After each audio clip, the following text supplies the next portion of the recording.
Gandang hapon, heto na po ang resulta sa ating STL Laguna para sa araw na to, May 5, 2026, Tuesday, para sa ating second draw result. Maghanda na kayo at heto na ang resulta ngayong hapon.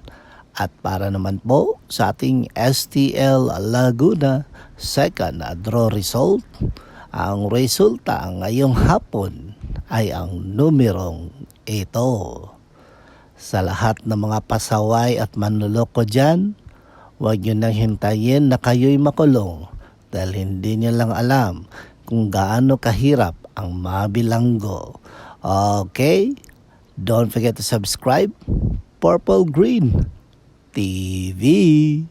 Paki-like, share at comment po. Thank you. Ingat kayo palagi.